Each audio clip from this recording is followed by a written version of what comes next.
बिस्मिल्लाहिर्रहमानिर्रहीम। अस्सलाम वालेकुम ख़वातीन व हज़रात, आप देख रहे हैं सैट डिजिटल और मैं हूं आपका मेज़बान मलक यामीन अवान। नाज़रीन, आज बरोज़ मंगल 20 जनवरी 2026 इमरान खान से उनकी बहनों की मुलाकात, अडयाला के बाहर डेरा, कुरान खानी का एहतमाम। आप देख लें, ये कुछ 2-2.5 महीने से इमरान खान से मुलाकात नहीं करवाई जा रही। बहरहाल आपको मैं ज़रा आज की तफसील बताऊं कि किस चीज़ पे हम बात करने जा रहे हैं जी। इक़्तिदार, दावे और इंसानी जानें। PTI पर सख्त तरीन कार्रवाई का आगाज़ शुरू होने जा रहा है। 8 फरवरी बसंत का जश्न या PTI का पहिया जाम हड़ताल। पाकिस्तान की सियासत में नया मोड़, नए चेहरे, नई जमात, ईमान मजबूत, फतह यकीनी। अलीमा खान की मीडिया से गुफ्तगू। हुकूमत के साथ तावन मुल्क के मफाद में है, ये कह रहे हैं जी महमूद खान अचकज़ई, कायदे हिज़्ब इख्तिलाफ कौमी असम्बली। सेनेट में अपोजिशन जाग उठी, यानी सेनेट में जान आ गई। आज राजा नासिर अब्बास ने कायदे हिज़्ब इख्तिलाफ सेनेट में अपना हल्फनामा उठा लिया और धुआंधार खिताब किया। राजा नासिर अब्बास और महमूद खान अचकज़ई, ये 2 बड़े नाम हैं जिनको इमरान खान ने मुकम्मल तौर पर इख्तियारात दिए हैं, मुकम्मल मैंडेट दिया है कि आप हुकूमत से जो मर्जी फैसले करें, हुकूमत के साथ बैठें, मामलात को बेहतरी की तरफ लेकर जाएं, मैं आपकी हर बात को ऑन करूंगा। ये नाज़रीन छोटी बात नहीं है, ये बहुत बड़ी बात है। एक ऐसा शख्स जिसने हमेशा अपने फैसले खुद किए, आज उसने उन 2 अशखास को मैंडेट दिया जिनका उसकी जमात से भी कोई ताल्लुक नहीं है। ये लम्हा फिक्रिया है, ये सोचने की बात है कि किस हद तक उस लीडर को इन्होंने पहुंचा दिया। इमरान खान की आज भी उसकी बहनों से मुलाकात नहीं कराई जाएगी, ये उनको पूरा यकीन है, क्योंकि वो कह रही हैं कि अदालती ऑर्डर को भी ये नहीं मानते और धरने, रैलियां, स्ट्रीट मूवमेंट, कुछ भी इनका बिगाड़ नहीं सकी ये सारी मूवमेंट। बहरहाल नाज़रीन, आपको पता होगा कि इमरान खान की रिहाई में सबसे अहम और कलीदी किरदार अलीमा खान अदा कर रही हैं। आप देख लें कि वो कोई 80 साल के करीब औरत हैं और डट कर खड़ी हैं, बल्कि तीनों बहनें मेरा ख्याल है 80 से ऊपर ही हैं। वो अपने भाई की रिहाई के लिए हर मंगल को अडयाला के बाहर जाकर बैठती हैं, कुरान खानी होती है और जब वो थक जाते हैं कारकुन और सोने की तैयारी करते हैं, फिर उनके ऊपर आकर वाटर कैनन से हमला किया जाता है, ठंडा पानी उन पे फेंका जाता है, फिर उन पे लाठीचार्ज किया जाता है। ये रात के पिछले पहर होता है जनाब, डेली, और फिर उनको वहाँ से मुंतशिर कर दिया जाता है। बहरहाल यहाँ एक बात करना बड़ा ज़रूरी है कि इक़्तिदार के दावों की, गुड गवर्नेंस के नारों की और उन नारों के नीचे कुचली जाने वाली इंसानी जानों की पंजाब की वज़ीर आला मरीम नवाज रोज़ कहती हैं कि सेहत हमारी तरजीह है, लेकिन लाहौर के सबसे बड़े सरकारी अस्पताल में एक मरीज को गलत लैब रिपोर्ट मौत के दाने तक पहुंचा देती है। ये गलती है या कोई निज़ाम की खराबी है या हमारे सिस्टम की नाकामी है? और इसका सियासी ज़िम्मेदार कौन है? यानी कि जिन लोगों की हुकूमत है, यकीनन वो लोग ज़िम्मेदार हैं कि ये हो क्या रहा है। बहरहाल नाज़रीन, ये तो आम सी बातें हैं, छोटी बातें हैं।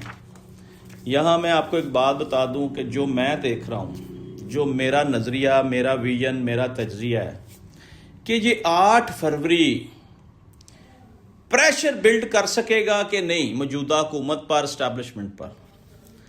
तो जो लग रहा है, हालात तो ये लग रहे हैं कि ये प्रेशर बिल्ड हो रहा है, लेकिन छोटी छोटी निशानियां होती हैं जिससे पता चलता है कि जो लोग अपना मकसद हासिल करना चाहते हैं उनकी जो एक्टिविटीज़ हैं उनसे पता चलता है।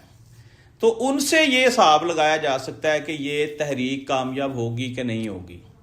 बहरहाल मुझे जो लग रहा है कि पाकिस्तान की तारीख में इतनी बड़ी मूवमेंट शायद पहले ना चली हो, क्योंकि ये अंदर खाते पूरे पाकिस्तान में ये जो स्ट्रीट मूवमेंट चलाई जा रही है ना, इसके खातर खा नताइज तो आएंगे, लेकिन इसको एक जगह से मार पड़ने के चांसेस हैं। ये जो हुकूमत ने बसंत वाली चाल चली है ना, ये इसके पीछे भी कोई राज है। 6, 7, 8 3 दिन बसंत की जो इजाज़त दी गई है, आप देख लें कि पूरी दुनिया से लोग बसंत मनाने आ रहे हैं जो शौकीन हैं। तो ये लोग बसंत मनाएंगे या पीटीआई की एहतजाजी तहरीक का हिस्सा बनेंगे? वैसे तो संडे का दिन आ रहा है, मेरा ख्याल है छुट्टी तो होगी पूरे पाकिस्तान में, लेकिन दूसरे शहरों से भी लोग पंजाब में बसंत मनाने आएंगे और उस बसंत की वजह से हो सकता है कि पंजाब से खातर खा लोग बाहर ना निकलें, इस मूवमेंट का हिस्सा ना बने, इस तहरीक में शामिल ना हो। ये हो सकता है, ये मेरा अंदाज़ा है ना। तो यहाँ एक बात करना बड़ा ज़रूरी है कि लोग अदादो शुमार गलत बयान कर रहे हैं। तमाम सोशल मीडिया पे बताया जा रहा है जी 25 साल हो गए हैं बसंत पे पाबंदी लगी हुई है, 23 साल हो गए हैं बसंत पे पाबंदी लगी है। अपने अदादो शुमार दुरुस्त कर लें। लास्ट टाइम 2009 में हमने बसंत मनाई थी, उसके बाद पाबंदी लगी है, यानी कि आप कह लें कि अप्रॉक्सीमेटली 16-17 साल हो गए हैं पाबंदी लगे हुए। अब ये एकदम से पाबंदी हटा लेना, ये भी एक, आप समझ लें कि इतनी बड़ी इंडस्ट्री थी उसको इन्होंने दीवार के साथ लगा दिया, ज़ीरो कर दिया। आज पॉलिसियां बन रही हैं तो उस वक्त ही पॉलिसी बन जाती। उस वक्त भी नून लीग की हुकूमत थी जब ये पाबंदी लगाई गई, पंजाब में इन्हीं की हुकूमत थी और सबसे ज़्यादा मसला पंजाब में ही है। बहरहाल जो लोग बसंत के रिलेटेड सामान बेच रहे हैं उनको बाकायदा लाइसेंस लेने पड़ रहे हैं और उनको हर चीज़ बहुत कॉस्टली पड़ रही है, लेकिन ये किसी ने नहीं बताया कि ये बसंत तो 3 दिन के बाद ख़त्म हो जाएगी। उसके बाद उनका जो माल बचेगा वो बेचारे उसका क्या करेंगे? मेरा दावा है, क्योंकि मैं खुद पतंगबाजी बहुत की है, जितने लोग इस बिजनेस में एंटर होंगे वो वाला मुनाफा नहीं कमा सकेंगे जब वो रेगुलर मुनाफा कमाते थे। इसमें नुकसान होगा हर एक को और बसंत ऐसे आएगी जैसे कभी आई ही नहीं थी। ये कोई ना कोई मकसद हासिल करने के लिए बसंत का त्यौहार मनाया जा रहा है। बारह नाज़रीन, यहाँ हम टॉपिक से हट गए। इस्लामाबाद में बड़ी हलचल चल रही है। एक नई सियासी जमात जो है ना वो मंजर आम पर आ गई है। कुछ दिन पहले करारुल हसन जो मशहूर एंकर पर्सन हैं, उन्होंने एक सियासी जमात बनाने का ऐलान किया। अब सेनेटर जो मुश्ताक हैं, मुश्ताक गनी गालबन नाम है, उन्होंने एक नई जमात बना ली है। ये जमात खेलने का वक्त हुआ चाहता है। इसका मतलब क्या है? इसके पीछे क्या मकासद हैं? क्या राज छुपे हुए हैं? जो जमातें पहले पाकिस्तान में कालादम हो जा रही हैं एक करके, तो यहाँ तो इस वक्त गुंजाइश ही नहीं है सियासी जमातें बनाने की। ये तो 20-30 साल का जो प्रोजेक्ट होता है सियासी जमात। इसी तरह का एक बंदा और सियासी जमात बनाकर बैठा है, बेचारा सिंगर भी है और सियासी जमात का चेयरमैन भी है। पिछले दिनों उसका एक व्लॉग में देख रहा था, अस्तगफिरुल्लाह, अल्लाह अकबर, ऐसी ज़ुबान वो शख्स इस्तेमाल कर रहा था, मैं हैरान हूँ। सियासतदान तो बड़ा पोलाइट होता है, तभी तो वो लोगों को बेवकूफ़ बनाने में कामयाब होता है, तभी तो वो वोट हासिल कर सकता है।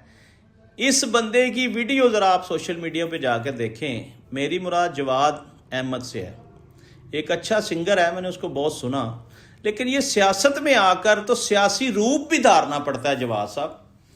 तो आपने सियासी रूप नहीं धारा, इसलिए आप नाकाम हैं, सियासत में फेल हैं। आप अगले 50 साल भी सीट नहीं जीत सकते एक भी। बहरहाल इस्लामाबाद की जो हलचल है, लग रहा है कि उसके पीछे कोई बड़ी मूवमेंट है, कोई बड़ा काम होने जा रहा है। कुछ लोग तो ये भी कह रहे हैं कि इमरान खान की रिहाई के लिए ट्रंप से रब्ता कर लिया गया है। उनके बच्चों ने वहाँ पे तमाम मामलात को सेटल कर लिया है और किसी भी वक्त हो सकता है कि वाइट हाउस से को प्रेशर आए कि इमरान खान को रिहा करें। एक तरफ तो ये तासर दिया जा रहा है कि पीटीआई के गिर्द घेरा बहुत ज़्यादा तंग कर दिया जाएगा। ये भी सुन लें नाजरीन कि 8 फरवरी से पहले 7 फरवरी को हुकूमत ने प्लान बना लिया है कि जो लोग ज़मानतों पर बाहर आए थे, जिनमें बड़े बड़े नाम हैं, ये जो चेयरमैन पीटीआई इस वक्त हैं गौहर साहब, उसके बाद वो चीफ वेप हैं डोगर साहब, यानी और ये जो 4-5 बड़े नाम भी इसमें हैं और नाम सैकड़ों में हैं जिन जो लोग जमानतों पर थे, बड़े नाम, उनके गिर्द घेरा तंग किया जा रहा है। यानी 7 फरवरी को उन सब की जमानतें खारिज हो जाएंगी और जब वो रोड पे आएंगे या किसी रैली की क़यादत करेंगे या किसी धरने की क़यादत करेंगे तो उनको गिरफ्तार कर लिया जाएगा। आप ज़रा गौर करें कि मौजूदा हुकूमत एक टकराव की कैफियत पैदा करने जा रही है। एक तरफ जश्न हो रहा होगा बसंत का, दूसरी तरफ तसादम हो रहा होगा गली गली मोहल्ला मोहल्ला, क्योंकि सुहेल खान अफरीदी ने जो नारा लगाया ना, हर चौक डी चौक, तो वो तो ये तासर दे रहे हैं कि हम डी चौक पे नहीं जाएंगे लेकिन हर शाहराह को डी चौक बना देंगे।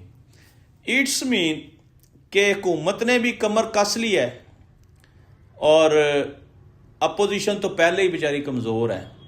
वो अपने लीडर को छुड़वाने के लिए हर कीमत पर 8 फरवरी का जो ऐलान करदा एजेंडा है उसको कामयाब कराएंगे, पूरा जोर लगाएंगे, पूरी कोशिश करेंगे। अगर 8 फरवरी कामयाब ना हुआ तो फिर मेरी बातें ज़रा नोट कर लें, फिर कहानी और लंबी होगी, फिर कई सालों पे ये कहानी जाएगी, 2030 से आगे जाएगी। इमरान खान को छोड़ने का ना एस्टेब्लिशमेंट का प्लान है, ना मौजूदा हुकूमत का प्लान है, ना अदालतों के इख्तियार में है कि वो छोड़ दें, क्योंकि एक के बाद एक केस, एक के बाद एक केस। मैंने पहले भी बताया था कि अगर मुलाकातों का सिलसिला शुरू हो गया 8 फरवरी से पहले तो यकीनन कोई अच्छी खबर आएगी, यकीनन। अगर मुलाकातें नहीं शुरू होती तो फिर आप बेफिक्र रहें, फिर ये 2030 तक मामला जाएगा। ये मेरा ज़ाती ख्याल है, ये मेरी ज़ाती राय है कि ऐसे होने जा रहा है। 12 नाज़रीन, बातें करने के लिए तो बहुत सी हैं। आज मैं तो ये कहना चाहता था कि नई जमातें बनाने की बजाय जो पुरानी जमातें हैं इनको भी कलअदम करार दें, ताकि नई जमात को मौका दें कि जी आप आएँ, आप इलेक्शन लड़ें। लेकिन ये दीवाने का ख्वाब होगा। नई जमात 20-30 साल लेती है, इतनी जल्दी आप मैदान में आकर कुछ हासिल नहीं कर सकते। बहरहाल आज तक के लिए इतने ही। नाज़रीन, अपने मेज़बान मलिक यामीन नवान को इजाज़त दीजिए इस दुआ के साथ कि अल्लाह ताला पाकिस्तान की हिफाजत फरमाए, अंदरूनी बैरूनी दुश्मनों से हमें छुटकारा अता फरमाए। आमीन सुमा आमीन। पाकिस्तान जिंदाबाद।